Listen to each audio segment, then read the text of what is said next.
జై గురుదేవ్. ఓం శ్రీ సాయిరామ్. అనంతాత్మ స్వరూపులారా,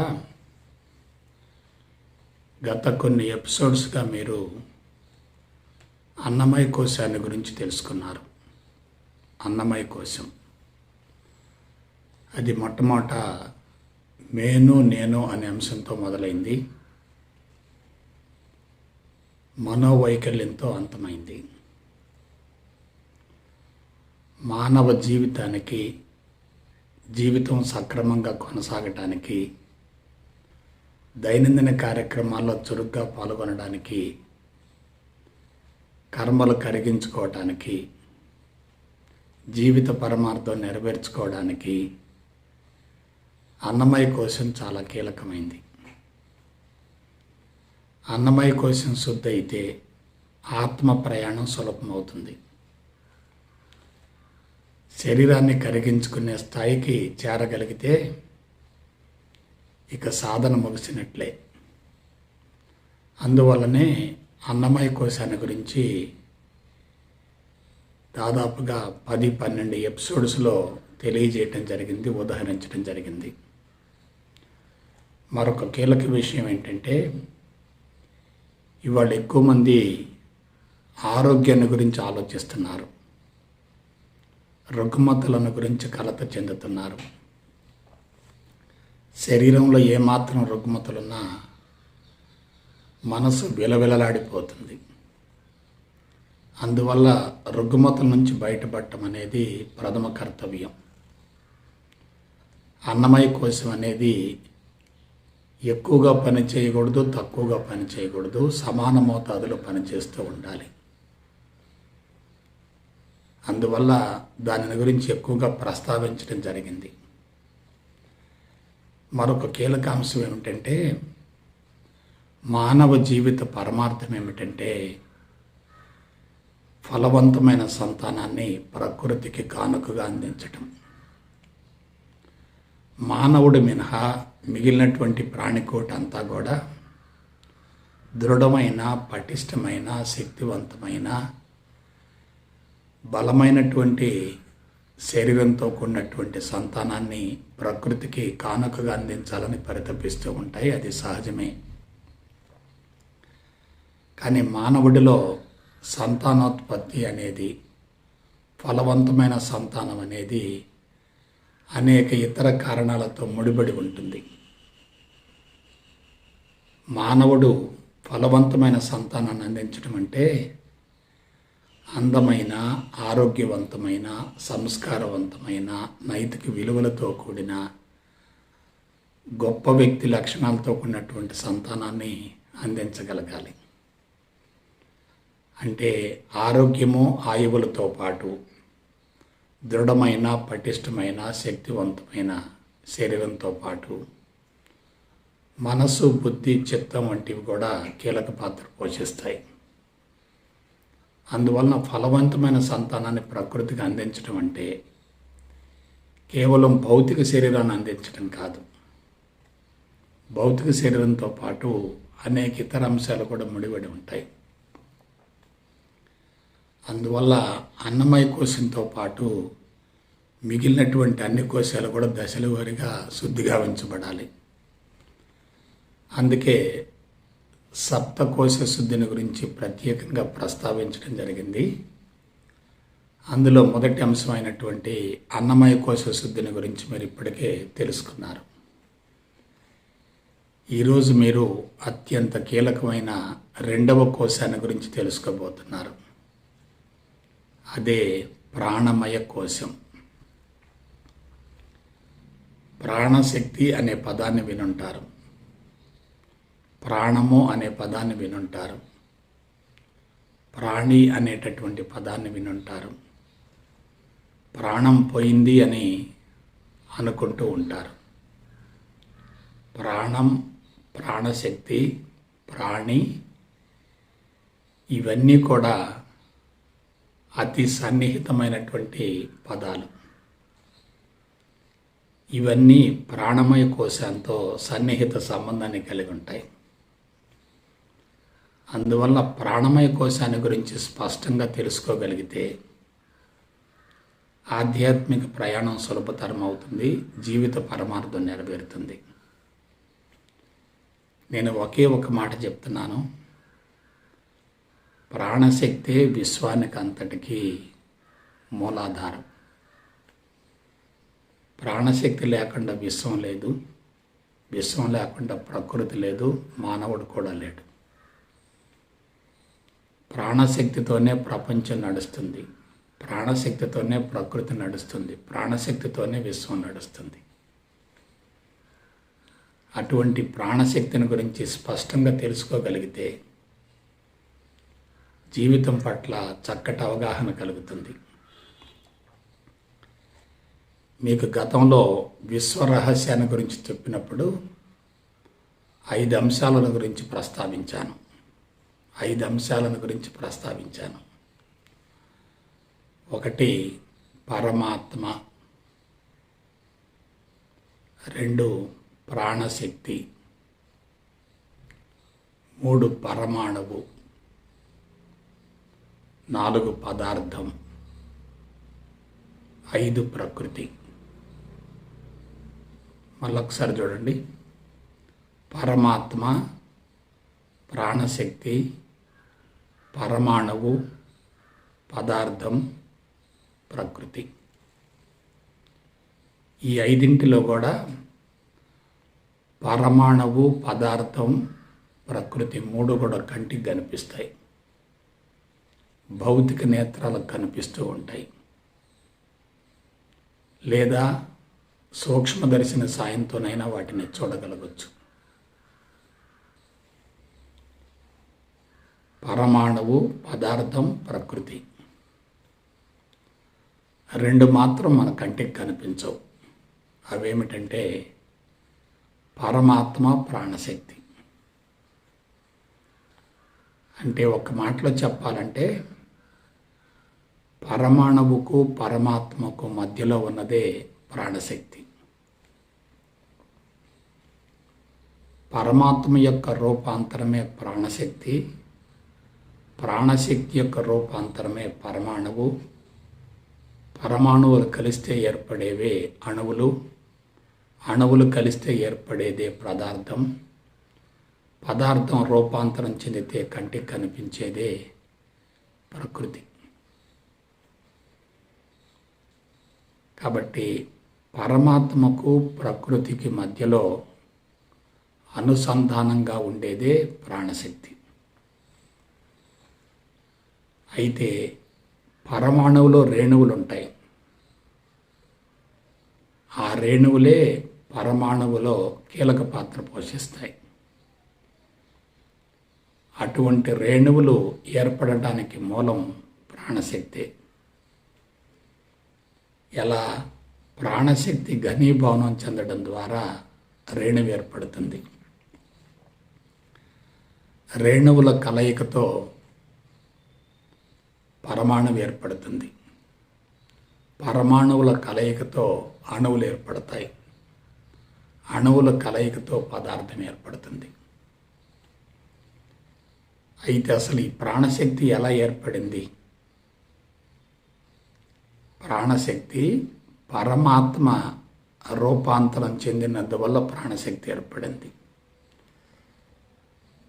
ఈ విశ్వంలో సూక్ష్మాతి సూక్ష్మమైనటువంటి శుద్ధ చైతన్యం ఏమిటంటే పరమాత్మ. పరమాత్మ నిరాకారుడు, నిరంజనుడు, నిర్గుణుడు, సర్వాంతర్యామి, విశ్వవ్యాపితుడు. అసలు వాస్తవానికి పరమాత్మను ఒక వ్యక్తిగా భావించకూడదు. అది కేవలం సూక్ష్మాతి సూక్ష్మమైనటువంటి శుద్ధ చైతన్యం. అది స్వచ్ఛంగా ఉంటుంది, స్థిరంగా ఉంటుంది, శాశ్వతంగా ఉంటుంది, అనంతంగా ఉంటుంది, విశ్వం మొత్తం వ్యాపిస్తుంది. అటువంటి శుద్ధ చైతన్యం తర్వాత రూపాంతరం చెందుతుంది. శుద్ధ చైతన్యం యొక్క రూపాంతరమే ప్రాణశక్తి. ఈ ప్రాణశక్తిని పరాశక్తి అంటారు, అద్వైత శక్తి అంటారు, అఖండ శక్తి అంటారు, అమోఘ శక్తి అంటారు. ఇంకొక మాటలో చెప్పాలంటే యెహోవా శక్తి అంటారు, ఈశ్వర శక్తి అంటారు, అల్లా శక్తి అంటారు. కానీ శక్తి మాత్రం ఒక్కటే, పేర్లు మాత్రం అనేకం.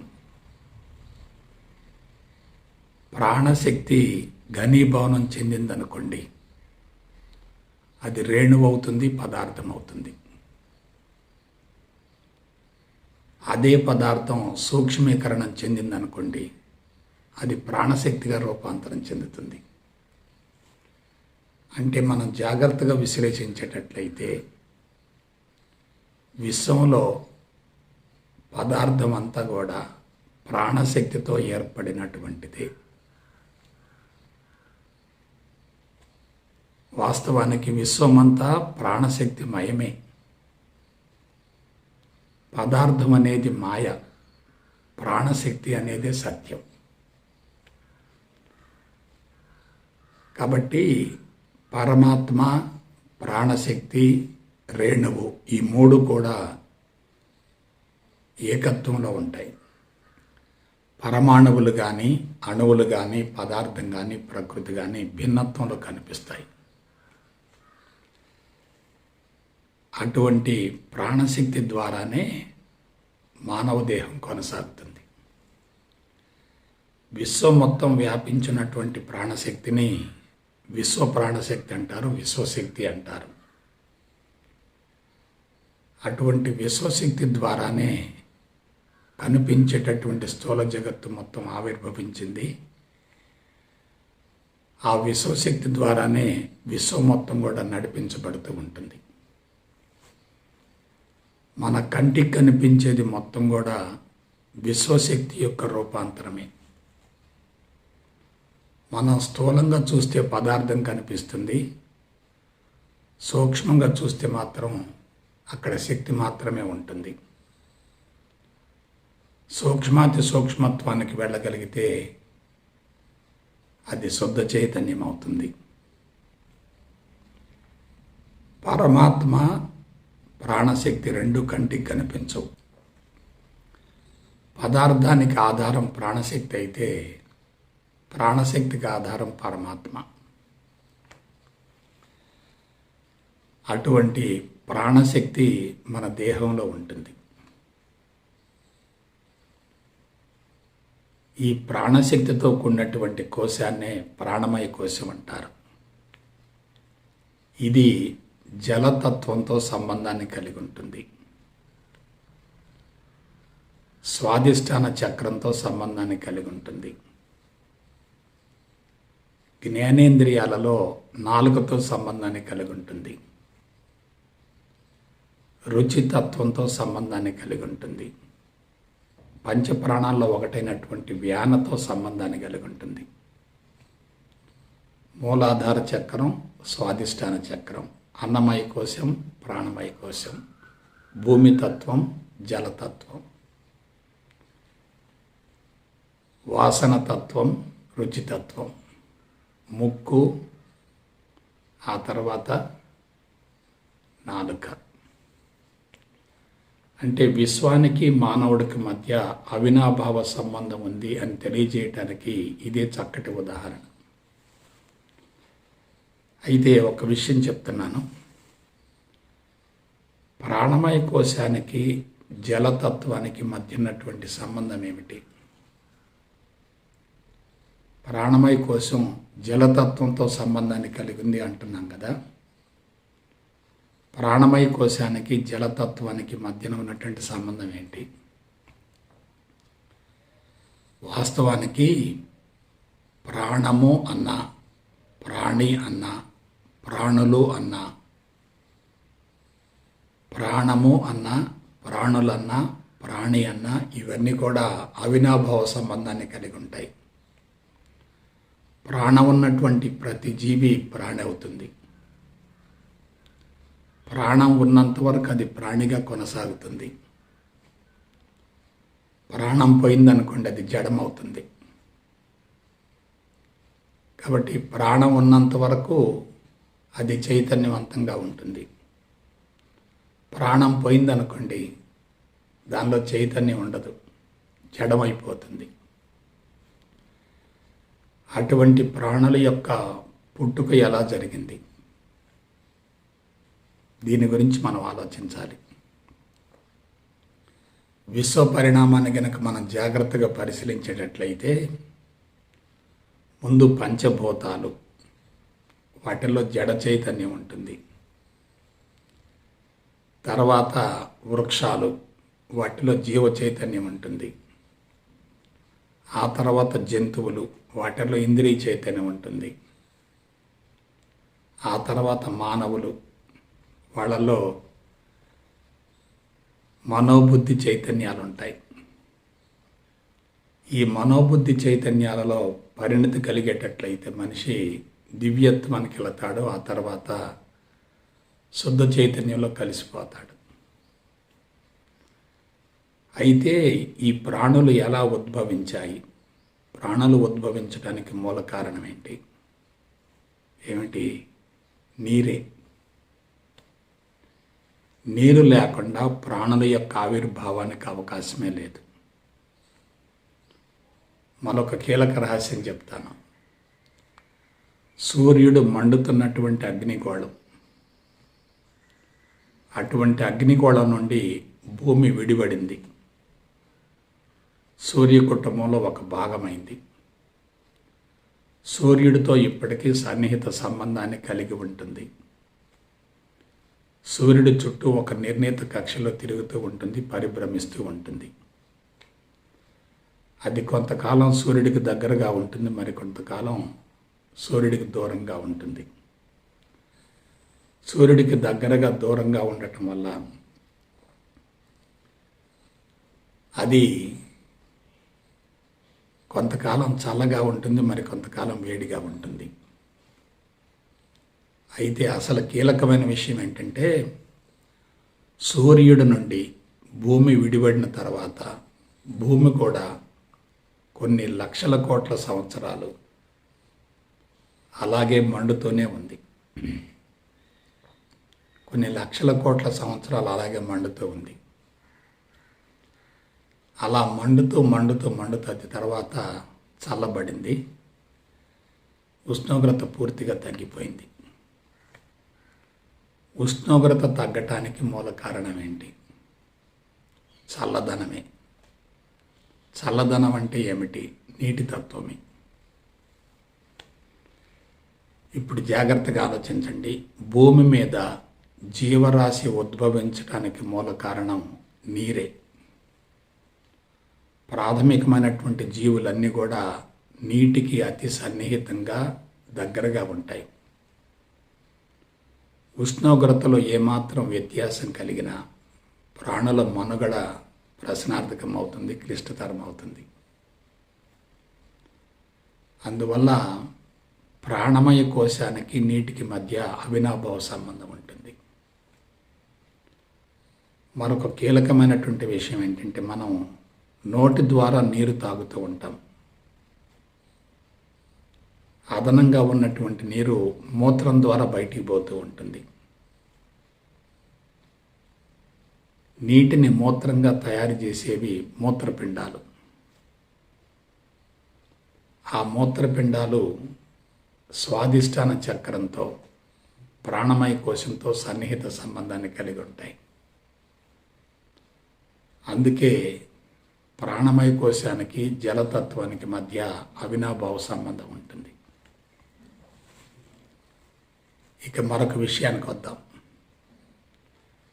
విశ్వములో ఏది జరిగినా, ఎలా జరిగినా, ఏ విధంగా జరిగినా దాని వెనుక తప్పనిసరిగా ప్రాణశక్తి ఉంటుంది. ప్రాణశక్తి ఏకత్వంలో ఉంటుంది. పదార్థం మాత్రం అనూహ్యంగా భిన్నత్వంలో ఉంటుంది.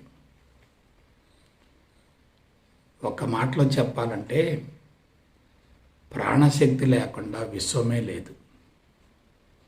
ప్రాణశక్తి లేకుండా ప్రాణులే లేవు. ప్రాణులు లేకుండా మానవుడే లేడు. ప్రాణశక్తి యొక్క ఉనికి వల్లనే మనం ప్రపంచాన్ని చూడగలుగుతున్నాం. ప్రాణశక్తి యొక్క ఉనికి వల్లనే మనం జీవితాన్ని కొనసాగించగలుగుతున్నాం. ప్రాణశక్తి యొక్క ఉనికి వల్లనే మనం ఆలోచించగలుగుతున్నాం. ప్రాణశక్తి యొక్క ఉనికి వల్లనే మనం దైనందిన కార్యక్రమాల్లో చురుగ్గా పాల్గొనగలుగుతూ ఉన్నాం. ఆ ప్రాణశక్తికి ప్రాణానికి మధ్య అవినాభావ సంబంధం ఉంటుంది. ప్రాణశక్తి యొక్క రూపాంతరమే ప్రాణం. ప్రాణం అంటే సూక్ష్మ శరీరం. దాన్నే చైతన్యం అని కూడా అంటారు. ఆ ప్రాణ చైతన్యం లేదా ఆ జీవ చైతన్యం, ఆ ప్రాణ చైతన్యం మన దేహంలో ఉన్నంత వరకే మనిషికి విలువ ఉంటుంది. దేహం నుండి ప్రాణశక్తి బయటికి వెళ్ళిందనుకోండి, ఇక దేహానికి విలువ ఉండదు. మనిషి జీవితం ముగిసినట్లే. అంటే దీని అర్థం ఏమిటి? మానవ జీవితం ఒక విత్తనంతో మొదలవుతుంది. ఆ విత్తనమే కారణ శరీరం. మానవ జీవితం మరణంతో ముగుస్తుంది. మరణం అంటే ఏమిటి? జీవుడు బయటికి వెళ్ళటం. కాబట్టి కారణ శరీరంలో జీవుడు నిక్షిప్తంగా ఉంటాడు. ఆ జీవుడు చైతన్యవంతమయ్యేటట్లయితే జీవితం ప్రారంభమవుతుంది. జీవుడు బయటకు వెళ్ళటంతో జీవితం ముగుస్తుంది. జీవుడితో జీవితం ప్రారంభమై ఆ జీవుడు బయటకు వెళ్ళేంత వరకు కార్యక్రమాలు మొత్తం దేని ద్వారా జరుగుతాయి? ప్రాణశక్తి ద్వారా జరుగుతాయి, ప్రాణం ద్వారా జరుగుతాయి. కాబట్టి జీవితానికి ప్రాణానికి మధ్య అవినాభావ సంబంధం ఉంటుంది. ప్రాణం పోయిందనుకోండి, ఇక శరీరానికి విలువ ఉండదు. ఇక్కడ మరొక విషయం చెప్తున్నాను. విశ్వంలో సృష్టి, స్థితి, లయ 3 జరుగుతుంటాయి కదా. సృష్టి జరగటానికి మూలం ఏమిటి? సంకల్పం కదా. సంకల్పం అంటే ఏమిటి? ప్రాణశక్తి యొక్క రూపాంతరం కదా. సంకల్పం తన సంకల్పాన్ని నెరవేర్చుకోవటం కోసం వస్తువును, ఆకారాన్ని తయారు చేసుకుంటుంది. ఆ ఆకారాన్ని ఉపయోగించుకుంటుంది. సంకల్పం నెరవేరిన తర్వాత ఆకారం యొక్క అవసరం లేదు కాబట్టి ఆకారం ఏమవుతుంది? కరిగిపోతుంది, విచ్ఛిన్నమవుతుంది, విచ్ఛేదనమవుతుంది, విశ్వంలో కలిసిపోతుంది. సృష్టి, స్థితి, లయలు 3 కూడా సృష్టి, స్థితి 2 జరుగుతున్నంతకాలం ఆ వస్తువుతో సంకల్పానికి సంబంధం ఉంటుంది. సంకల్పం కరిగిపోయిన మరుక్షణమే స్థితి ముగుస్తుంది. ఆ తదుపరి లయం మొదలవుతుంది. లయం అంటే ఏమిటి? సంకల్పం లేనటువంటి వస్తువు విచ్ఛిన్నమై, విచ్ఛేదనమై విశ్వంలో కలిసిపోవటమే. కాబట్టి సృష్టి రహస్యం ఎక్కడుంది? సంకల్పంలో ఉంది. మరొక విషయం చెప్తున్నాను. మానవ జీవితం కొనసాగటానికి మూల కారణం వ్యష్టి మేధస్సు. మానవ జీవితం ఆవిర్భవించడానికి మూల కారణం వ్యష్టి మేధస్సు. వ్యష్టి మేధస్సు కొనసాగుతున్నంతకాలం మానవ జీవితం కొనసాగుతుంది. ఒకవేళ వ్యష్టి మేధస్సు లేకపోతే మానవ జీవితం ముగుస్తుంది కదా. వ్యష్టి మేధస్సు అంటే ఏమిటి? మనసు, బుద్ధి, చిత్తం, అహంకారం, అదే జీవుడు, అదే సూక్ష్మ శరీరం.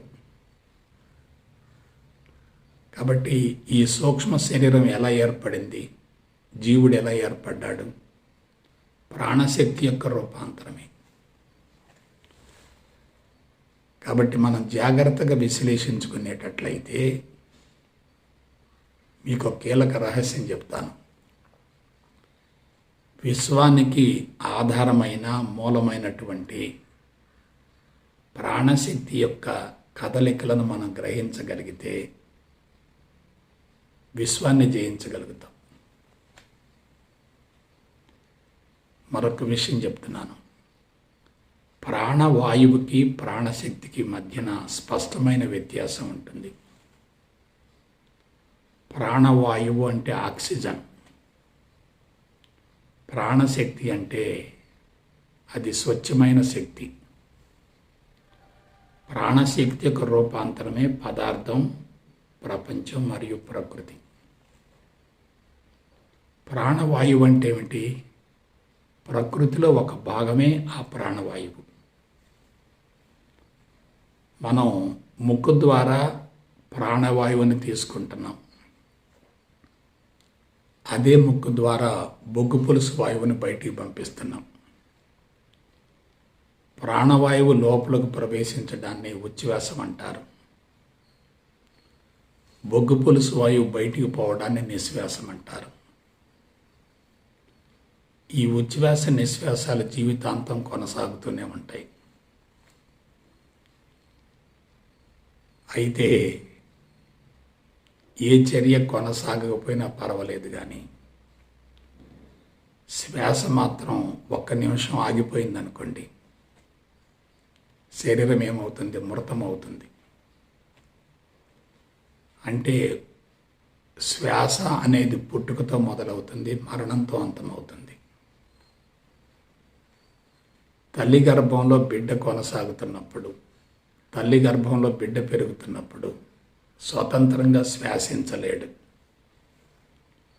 ఆ బిడ్డకు ప్రాణవాయువు కానీ, పదార్థం కానీ, పోషక పదార్థం కానీ తల్లి ద్వారానే అందించబడుతూ ఉంటుంది. బిడ్డ స్వతంత్రంగా శ్వాసించలేడు కాబట్టే ఆ బిడ్డకు తల్లి అన్నీ అందిస్తూ ఉంటుంది. ఎప్పుడైతే నెలలు నిండిన తర్వాత ప్రసవ వేదనతో బిడ్డ బయటకు వస్తాడో అప్పుడు తల్లికి బిడ్డకు మధ్యన ఉన్న సంబంధాన్ని తెంచేస్తారు. తల్లికి బిడ్డకు మధ్య ఒక ట్యూబ్ ఉంటుంది, గొట్టం ఉంటుంది. దాన్ని ప్లసెంటా అంటారు, జరాయు అంటారు. అది నాభికి తల్లి యొక్క గర్భాశయంలో ఉన్నటువంటి అవయవానికి మధ్య ప్రత్యక్ష సంబంధాన్ని కలిగి ఉంటుంది. ఆ నాళాన్ని కోసేస్తారు, తెంపేస్తారు. అప్పుడు శ్వాస కోసం బిడ్డను ఏడిపిస్తారు. ఆ ఏడిపించేటప్పుడు ఉచ్ఛ్వాసంతో ఆ శ్వాస మొదలవుతుంది. ఇక అంతిమంగా నిశ్వాసంతో శ్వాస ముగుస్తుంది. అందుకే ఎక్కువ మంది పుట్టుకను శ్వాసతో ప్రారంభమవుతుంది కాబట్టి ఆ గడియనే పుట్టుకగా భావిస్తుంటారు. నిశ్వాసంతో జీవితం ముగుస్తుంది కాబట్టి దాన్ని మరణంగా భావిస్తారు. ఎక్స్పైర్ అంటారు. ఎక్స్పైర్ అంటే చనిపోవటం. ఎక్స్పిరేషన్ అంటే నిశ్వాసం. లాస్ట్ ఎక్స్పిరేషన్ తోటి మనిషికి మరణం సంభవిస్తుంది. కాబట్టి ప్రాణవాయువు అంటే ఏమిటి? ప్రాణశక్తి అంటే ఏమిటి? అసలు ప్రాణవాయువు యొక్క అవసరం ఏమిటి? మనం ఆహారం తీసుకుంటూ ఉంటాం. జీర్ణాశయంలో ఆహారం పూర్తిగా జీర్ణమవుతుంది. జీర్ణమైనటువంటి ఆహారం రక్తంచే గ్రహించబడుతుంది. రక్తంచే గ్రహించబడ్డటువంటి ఆహారం శరీరం యొక్క అన్ని భాగాలకు సూక్ష్మాతి సూక్ష్మమైనటువంటి రక్తనాళాల ద్వారా, కేశనాళికల ద్వారా అందించబడుతుంది. ఆ విధంగా శరీరం యొక్క అన్ని భాగాలకు పోషక పదార్థం పంపిణీ గావించబడుతుంది. ఆ పోషక పదార్థం విచ్ఛిన్నం కావాలి, విచ్ఛేదనం కావాలి. పోషక పదార్థం విచ్ఛిన్నమైనప్పుడు, విచ్ఛేదనమైనప్పుడు శక్తి ఉత్పన్నమవుతుంది. దానిని జీవశక్తి అంటారు. ఆ జీవశక్తే జీవన చర్యలకు ఆధారం. మనిషి దైనందిన కార్యక్రమాల్లో చురుగ్గా పాల్గొనాలంటే తప్పనిసరిగా జీవశక్తి కావాలి, వైటల్ ఫోర్స్ కావాలి. ఆ జీవశక్తి ఎలా ఉత్పన్నమవుతుంది? పోషక పదార్థం ప్రాణవాయువుతో కలిస్తేనే జీవశక్తి తయారవుతుంది. అంటే మనం గ్రహించేటటువంటి ప్రాణవాయువు జీర్ణక్రియ ద్వారా ఉత్పన్నమైనటువంటి పోషక పదార్థం రెండు కలిస్తే అప్పుడు జీవశక్తి తయారవుతుంది. కాబట్టి శరీరంలో జీవన చర్యలు కొనసాగాలంటే, జీవన చర్యలు జరగాలంటే, జీవిత ప్రయాణం కొనసాగాలంటే, శరీర అవయవాలు సమర్థవంతంగా పనిచేయాలంటే తప్పనిసరిగా జీవశక్తి కావాలి. ఆ జీవశక్తి తయారు కావాలంటే ప్రాణవాయువు కావాలి. కాబట్టి ప్రాణవాయువు నిరంతరం లోపలికి స్వీకరించబడుతూ ఉంటుంది. ప్రాణవాయువు తీసుకోవటం ఆగిపోయిందనుకోండి, దాన్ని మనం మరణం అంటాం. అయితే జీవశక్తి అంటే ఏమిటి? అది కూడా ప్రాణశక్తే కదా. ప్రాణశక్తి యొక్క రూపాంతరమే జీవశక్తి. కాబట్టి జీవశక్తి నిరంతరం అందించబడుతూ ఉంటేనే శరీరం పనిచేస్తూ ఉంటుంది. ఆ జీవశక్తి అందించబడాలంటే తప్పనిసరిగా ఆహారం తీసుకుంటూ ఉండాలి. ఆహారం తీసుకుని అది జీర్ణం కావాలంటే అన్నమయ కోశం సమర్థవంతంగా పనిచేయాలి. అన్నమయ కోశం అంటే భూమి తత్వం, ప్రాణమయ కోశం అంటే నీటి తత్వం. అన్నమయ కోశానికి ప్రాణమయ కోశానికి మధ్య అవినాభావ సంబంధం ఉంటుంది. అయితే ఇప్పుడు విశ్వ రహస్యం చెప్తాను, యోగ రహస్యం చెప్తాను, ఆత్మ రహస్యం కూడా చెప్తాను. మనకి జీవశక్తి ఆహారం జీర్ణమై రక్తంలోకి ప్రవేశించి శరీర భాగాలకు విస్తరించి వ్యాపించి ఆ తర్వాత అది ప్రాణవాయువుతో కలిసి శక్తిగా రూపాంతరం చెందినందువల్ల శరీరం కొనసాగుతూ ఉంటుంది. ఎప్పుడైతే ప్రాణవాయువు లోపలకు ప్రవేశించడం ఆగిపోయిందో, జీవశక్తి అందదు కాబట్టి జీవన చర్యలు జరగవు. జీవన చర్యలు స్తంభించిపోతే దాన్ని మరణంగా భావిస్తాం. సో ప్రాణవాయువు జీవశక్తి, ప్రాణవాయువు ద్వారా జీవశక్తి వస్తుంది, వైటల్ ఫోర్స్ వస్తుంది. ఆ వైటల్ ఫోర్సే జీవన చర్యలకు ఉపయోగపడుతుంది. వాటిని మెటబాలిక్ యాక్టివిటీస్ అంటారు. అయితే మీకు ఒక విషయం చెప్తాను. అసలు విశ్వమంతా ప్రాణశక్తిమయం కదా. ప్రాణశక్తి ద్వారానే పదార్థం ఏర్పడింది కదా. పదార్థం సూక్ష్మీకరణం చెందితే ప్రాణశక్తి, ప్రాణశక్తి ఘనీభవనం చెందితే పదార్థం. పదార్థము ప్రాణశక్తి రెండు వేరు కావు, పరస్పరం నిరంతరం మార్పిడి చెందుతూ ఉంటాయి.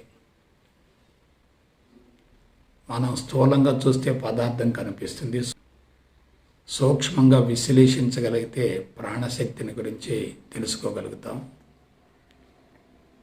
సూక్ష్మాతి సూక్ష్మత్వానికి వెళ్ళగలిగితే అదే శుద్ధ చైతన్యం అవుతుంది. ఇప్పుడు యోగ రహస్యం అంటే ఏమిటి? ఆత్మరహస్యం అంటే ఏమిటి? విశ్వరహస్యం అంటే ఏమిటి? మనం స్థూలత్వాన్ని ఛేదించుకొని సూక్ష్మత్వానికి వెళ్ళగలగాలి. సూక్ష్మత్వానికి ఎలా వెళ్ళగలుగుతాం? అది ఎలా సాధ్యమవుతుంది? దానికి విశ్లేషణ కావాలి, విచారణ కావాలి. ఏమిటా విశ్లేషణ, విచారణ? శుద్ధ చైతన్యం యొక్క రూపాంతరమే ప్రాణశక్తి. ప్రాణశక్తి యొక్క రూపాంతరమే పరమాణువు. పరమాణువుల కలయికతోనే పదార్థం ఏర్పడుతుంది. పదార్థం రూపాంతరం చెందితేనే ప్రకృతి ఏర్పడుతుంది. కానీ అన్నింటికీ ఆధారం ఎక్కడుంది? ప్రాణశక్తిలోనే ఉంది. కాబట్టి సంకల్ప శక్తి అనేది ప్రాణశక్తి ద్వారానే ఉత్పన్నమవుతుంది. సంకల్ప శక్తి ఉంటేనే పదార్థం తయారవుతుంది. సంకల్పం కరిగిపోయిందనుకోండి, పదార్థం యొక్క అవసరం ఉండదు. అలాగే మానవుడిలో కూడా సంకల్ప శక్తి ఉంటేనే జీవితం కొనసాగుతుంది. సంకల్ప శక్తి లేదనుకోండి, జీవితం కొనసాగదు. ఆ సంకల్ప శక్తి ఎలా వస్తుంది? ప్రాణశక్తి ద్వారా వస్తుంది. కాబట్టి ఒకసారి జాగ్రత్తగా విశ్లేషించండి. శరీరానికి ఆధారం జీవుడు. జీవుడికి ఆధారం ప్రాణశక్తి. ప్రాణశక్తికి ఆధారం పరమాత్మ. పరమాత్మే ప్రాణశక్తి. పరమాత్మే జీవుడు. పరమాత్మే భౌతిక దేహం. పరమాత్మ మినహా ఇంకేమీ లేదు. అయితే ఆ పరమాత్మ ఎలా ఉంటాడు? స్వచ్ఛంగా ఉంటాడు, స్థిరంగా ఉంటాడు, శాశ్వతంగా ఉంటాడు, నిశ్చలంగా ఉంటాడు, నిర్మలంగా ఉంటాడు, పరిశుద్ధంగా ఉంటాడు. అలా ఉన్నప్పుడు ఈ విశ్వం అనేది ఏర్పడదు, విశ్వం ఆవిర్భవించదు. విశ్వం ఆవిర్భవించాలంటే తప్పనిసరిగా సంకల్పం కావాలి, కోరిక కావాలి.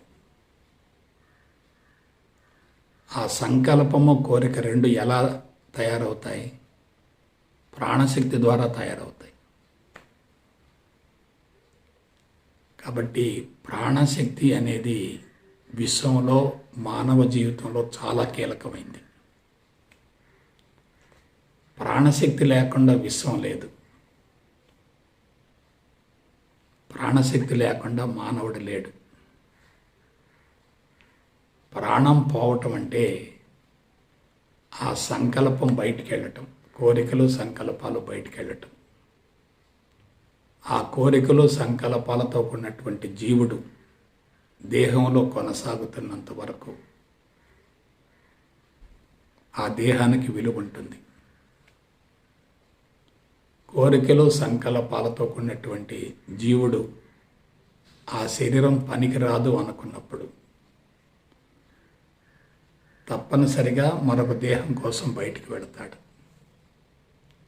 అలా బయటికి వెళ్ళటంతో జీవితం ముగుస్తుంది. ఇక్కడ కీలకమైన విషయం చెప్తాను. Very very very very important. మొట్టమొదట జీవుడు దేహాన్ని తయారు చేసుకునేటప్పుడు ఎంత కాలంలో తన సంకల్పాలు, కోరికలు నెరవేరుతాయో అటువంటి శరీరాన్ని తయారు చేసుకుంటాడు. అంటే సంకల్పాలకి శరీరానికి మధ్య అవినాభావ సంబంధం ఉంటుంది. సంకల్పాల యొక్క స్వభావాన్ని బట్టే శరీరం తయారవుతుంది. అయితే సంకల్పాలు, కోరికలు, ఆశయాలు, ప్రణాళికలు, పథకాలు, గమ్యాలు, లక్ష్యాలు బాగా పెరుగుతూ ఉన్నాయి అనుకోండి,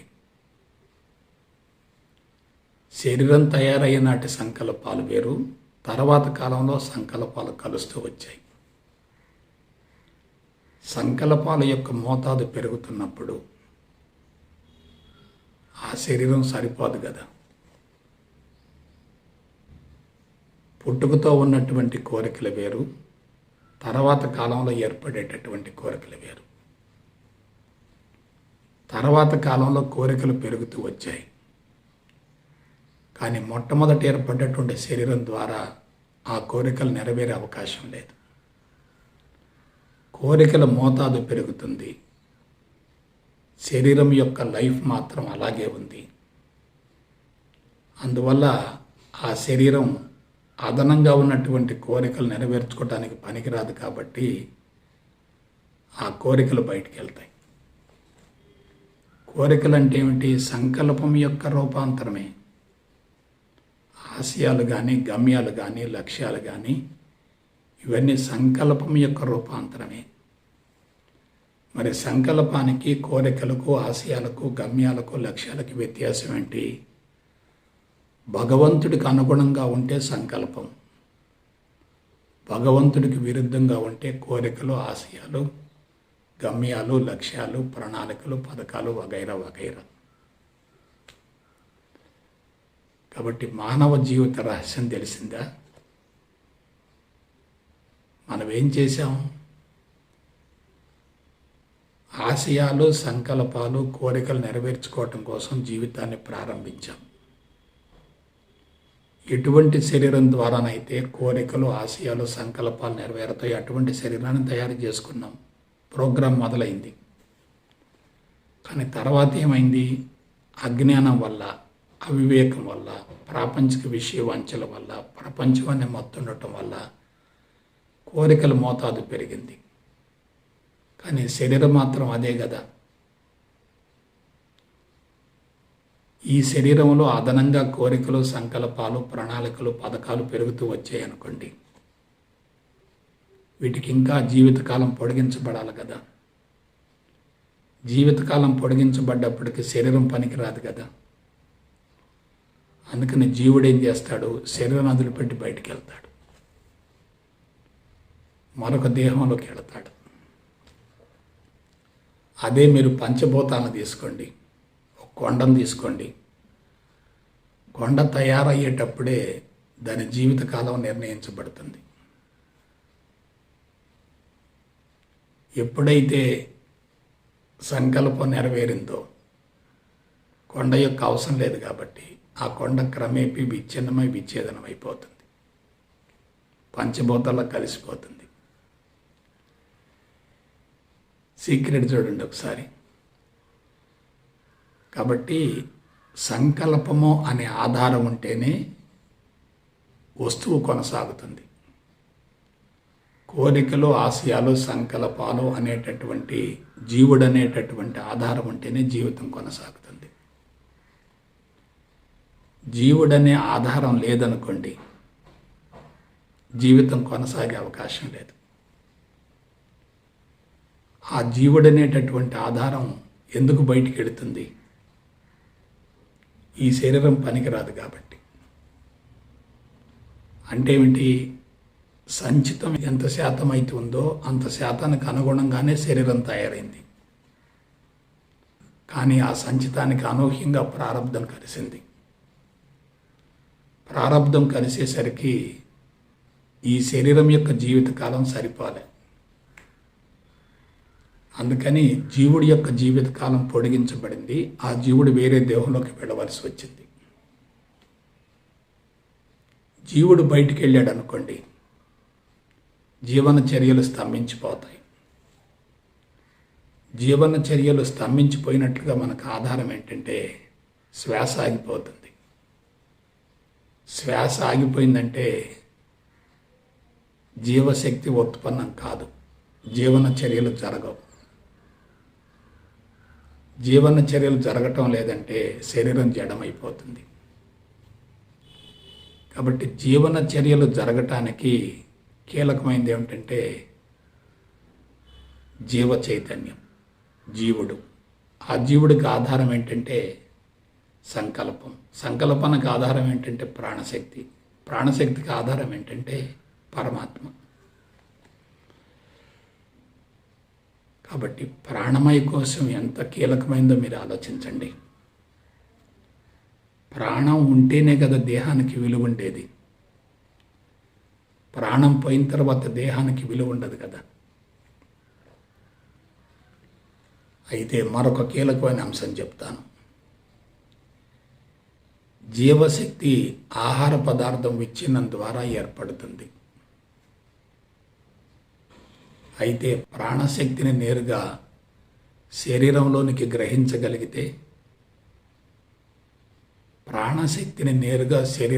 గ్రహించగలిగితే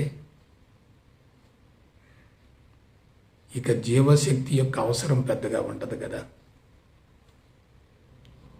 ప్రాణశక్తి నేరుగా శరీరంలోనికి ప్రవేశించాలంటే మార్గం ఏంటి? ప్రజ్ఞ అనంతంగా విస్తరించాలి. ప్రజ్ఞ అనంతంగా ఎప్పుడు విస్తరిస్తుంది? పరిపూర్ణ అద్వైత బ్రహ్మజ్ఞానం ఉంటే విస్తరిస్తుంది. మనిషి పరిమితంగా ఉన్నంత వరకు ప్రాణశక్తి లోపలకు ప్రవేశించదు. మనిషి అనంతంగా విస్తరించే కొలది ప్రాణశక్తి లోపలకు ప్రవేశిస్తూ ఉంటుంది. అందువల్ల ప్రాణశక్తి లోపలకు ప్రవేశించటం మొదలైందనుకోండి, జీవశక్తి యొక్క అవసరం ఉండదు. ఆహారం యొక్క అవసరం కూడా ఉండదు. గాలి యొక్క అవసరం కూడా ఉండదు. నీటి యొక్క అవసరం కూడా ఉండదు. కాబట్టి పంచభూతాలను దాటి వెళ్ళగలిగితే అక్కడ ఉండేది ప్రాణశక్తి. ఆ ప్రాణశక్తి యొక్క స్థితికి చేరగలిగితే అదే ముక్తి లేక మోక్షం. ఆ ప్రాణశక్తి యొక్క స్థితికి చేరి జీవితాన్ని కొనసాగించే వ్యక్తే దేవుడంటే. అతడే మాధవుడు. అతనిలో దివ్యత్వం ఉంటుంది తప్ప ఇక జీవుడి యొక్క సంకల్పాలు ఉండవు. భగవంతుడు సంకల్పాలకు అనుగుణంగా జీవితాన్ని కొనసాగిస్తాడు. కాబట్టి ప్రాణశక్తిని గురించి తెలుసుకుంటే విశ్వరహస్యం మొత్తం తెలిసిపోతుంది. ఇటువంటి ప్రాణమయ కోశాన్ని గురించి మనం మరికొంత మేరకు సమాచారం తెలుసుకుందాం. కాబట్టి అన్నమయ కోశం కంటే ప్రాణమయ కోశం సూక్ష్మమైంది అనేటటువంటి విషయాన్ని మీరు తెలుసుకుంటే చాలు. జీవిత పరమార్థం సులభంగా నెరవేరుతుంది. అటువంటి స్థితిని అందుకోవటం కోసం మీరంతా ప్రయత్నం చేస్తారని మనస వాచ కర్మణ కోరుకుంటూ సెలవు తీసుకుంటా. జై గురుదేవ్, జై గురుదేవ్, జై గురు.